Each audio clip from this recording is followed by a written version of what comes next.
Alright guys, this is a YouTube video on how to change a PCB valve on a 2009 Jetta Wolfsburg edition 6-speed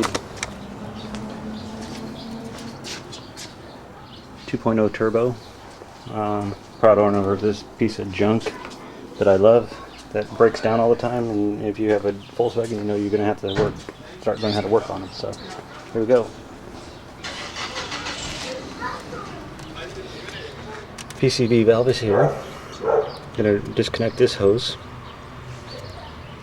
take these bolts out, take these two off, and then we'll take this off, replace the part, and put everything back together, and it should be fine. Here's the new part.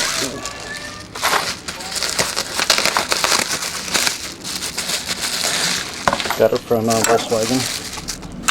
Excuse my mess.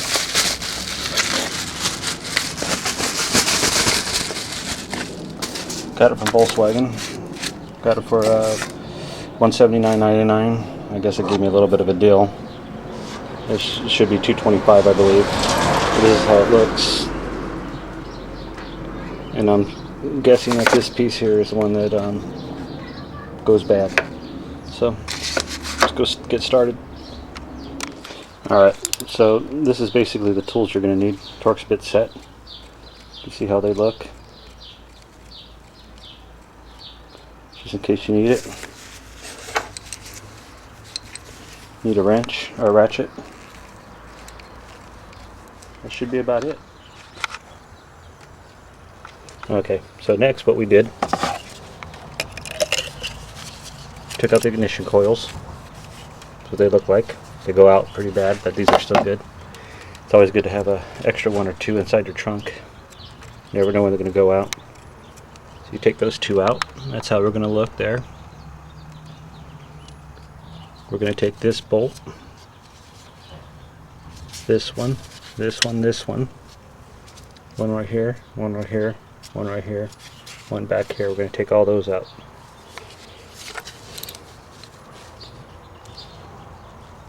So you have a T30. Torx T30 is what you need. You don't want to put too much pressure. They come out pretty easy, as you can see. You want to over torque them.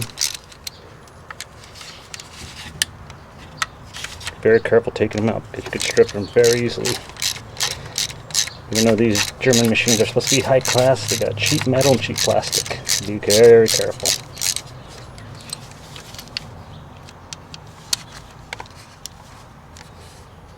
Take your time taking them out because you don't have to go back to the dealer or trying to find them somewhere else.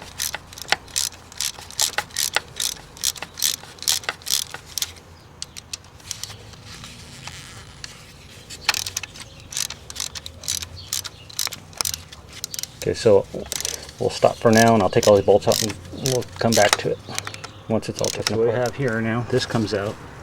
It's come out fairly easy, so don't tug on it, don't pull it, you're going to end up breaking it. Everything breaks very easy on these cars. So that's it. It has the gasket right there. Here's the one taken off, and there's a little bit of oil in there, so you got to be very careful. So here it is. This is what it'll look like. You have it off. You got to make sure all this perimeter here is all cleaned off before you put the new one back on. And you don't need to scrape it with anything. Just get a nice rag and clean it up. Okay, and you should have 1, 2, 4, 6, 8, 10 bolts and one long one. The one long one goes, I believe, right here. No, right here. So you got to be very careful which. You got to make sure you know which one you took out. Okay, it'll be pretty evident when you get them back in. You shouldn't have to force them in. Very light torque. All right. What I'm going to do is start cleaning this up. Go right here. Clean it all up. Make sure all oil's off. Okay, and after you clean it up, start putting the next one on. So this is how it should look. This area here, this area, these areas Don't worry about cleaning. Make sure you don't get any stuff into here. Don't try to clean this stuff off until you have everything back on. You don't want to get any oil inside of here, or any dirt inside of the oil. Alright, so let's grab the new one.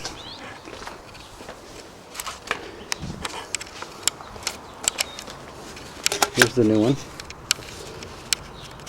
Slide this one back onto here. Make sure you don't bounce it around, just everything real nice and soft. Should fit right up. One thing that I should mention is when you go get this part, you got to have your VIN number so you can tell them which exactly one you want, or they could tell you which exactly one that you need to be buying, so you don't go buy the wrong part. Because there's two different ones. Yes, the TSI and the SI, and then the newer ones. So you got to make sure you have your VIN number, and they'll hook you up and get everything really good. All right. So go ahead and start putting these bolts back in. The other thing too is you got to be very careful when you're putting these bolts in and out that you don't drop them. You drop them, and then you're gonna have to search through them in the engine area, and that's not fun at all. It could take you a whole day trying to find bolts. And another deal is that you're gonna want to make sure that you put these in like so. If you're new at working on cars or kind of wrenching on stuff, you're going to want to start it off by hand and kind of turn it back and forth and make sure it just starts going in real nice so you don't cross thread anything. You don't want to have a brand new engine and cross threading stuff. So you can hand tighten all these up, snug them all up by hand, make sure there's no obstructions. Then you can torque them down.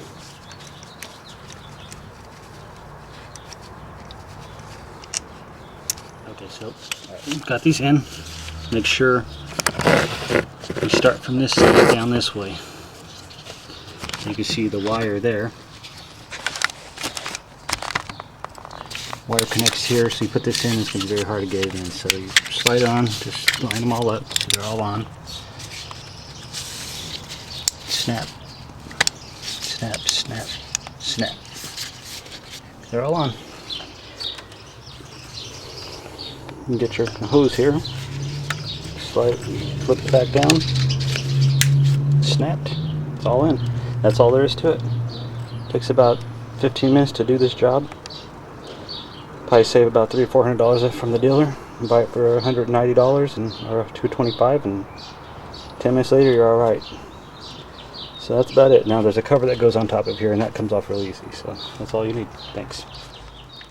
Okay, so here's the cover. Line it up on there, make sure that is lined up, and that's it. That's how easy it goes on. And you take it off, pry up this side, pry it this side, and that side comes right off. Just hold on by the little deals like that. And that's it. So one last thing here is that the oil cap here, the PCV valve is bad. Like mine was before. I would loosen my cap and I couldn't get it off. I had to pull it really tight, really hard off. It just wouldn't come off. Well, now look at it, it comes right off. And that is normal. The other deal is it was making a loud whistling noise. And when that whistling noise was happening, if you remove this, the whistling noise would go out and the car would want to stall. But as you can see now, there's no whistling and the car still runs smooth. Okay? And it is a TSI engine. Okay? That's about it. And my engine's a little bit louder because I think I need a little bit of oil. But as the oil change, everything should be perfect. If we look over to here, look inside here. Engine light's still on because of the previous vacuum leak it was showing, but you can see the RPMs are very smooth. Alright, everything looks good. Thank you. That's it.